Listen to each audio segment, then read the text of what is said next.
You know how you spend your day clicking on icons and dragging windows around? Well, what if you could just talk to your computer? Not with voice commands, but by giving it precise, powerful instructions to handle all the boring stuff for you. That, right there, is the magic of the Bash shell.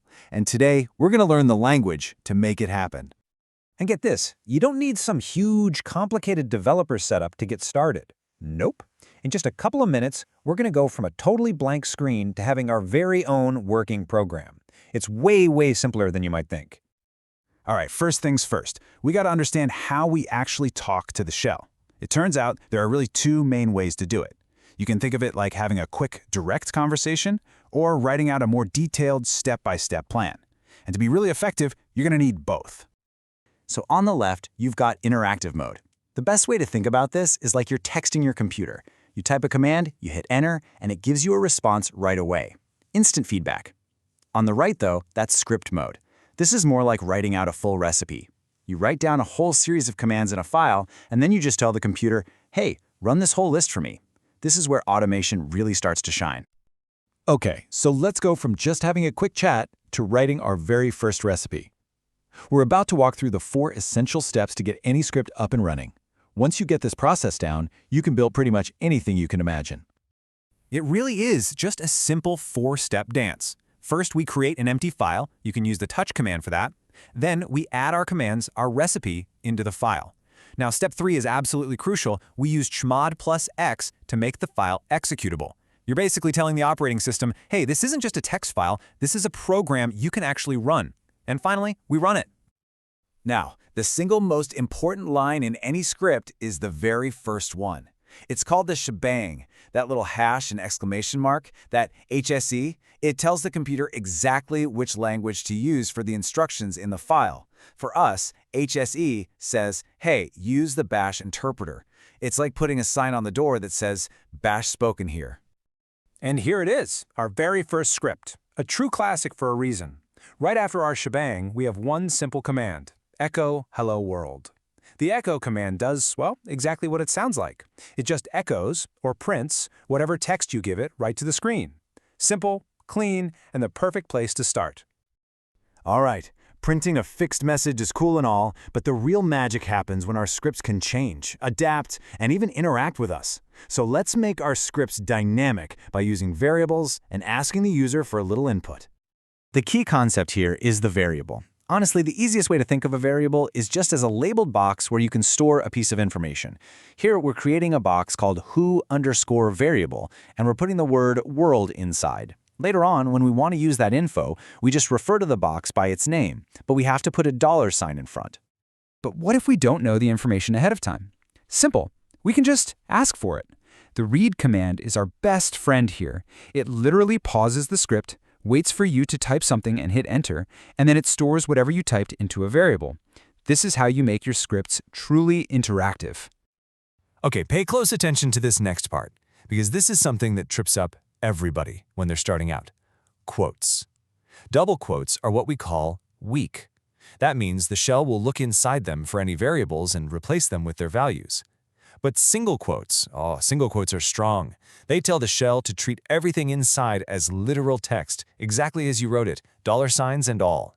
Knowing this difference is going to save you so much headache. So our scripts can now create dynamic output, which is awesome. But what if we don't want it to just show up on the screen? What if we want to save it to a file, or maybe even feed it into another program?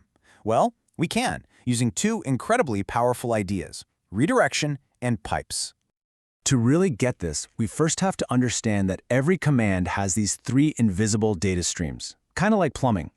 Standard input, or STIN, is the in pipe where data comes from. Standard output, or STATOUT, is the main out pipe for successful results. And then there's standard error, STERR, which is a totally separate pipe just for error messages.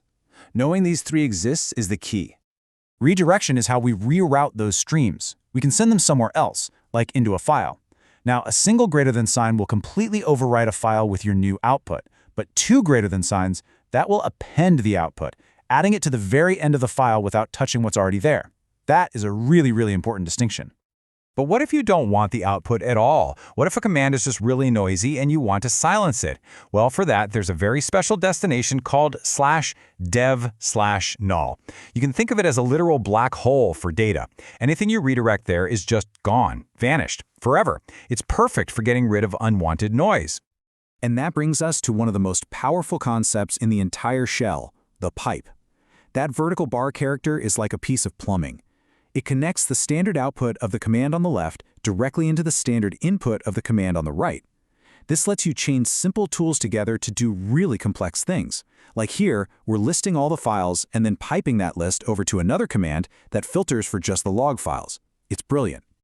Wow, okay, we have covered a lot of ground. So to wrap things up, I want to leave you with just a few essential tools and concepts that are going to make your scripting journey so much smoother. Let's be honest. No matter how good you get, your scripts are going to have bugs. The X flag is your absolute best friend for finding them.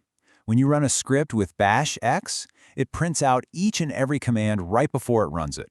It gives you a step-by-step playback, making it so much easier to see exactly where things went wrong. You ever run a command that takes a long time and your whole terminal just locks up until it's done? So annoying. Well, if you have a script that's going to take a while, just add an ampersand, that and symbol, to the very end of the command. This tells the shell to run the job in the background, and it gives you your command prompt back immediately so you can keep on working. And finally, your shell comes with a bunch of predefined variables that are always there for you. Think of them as a handy built-in cheat sheet. For example, $home always points to your home directory. $0 is a fun one. It actually holds the name of the script that's currently running. And $sign and $star are super useful for checking how many arguments a user gave your script and what they were. They're just always there, ready for you. And just like that, look how far we've come. We've gone from a simple hello world all the way to understanding variables, user input, controlling where our data flows, and even debugging our work. You now have the foundational toolkit to start automating repetitive tasks, building your own tools, and just making your life easier. So the only real question left is, what will you automate first?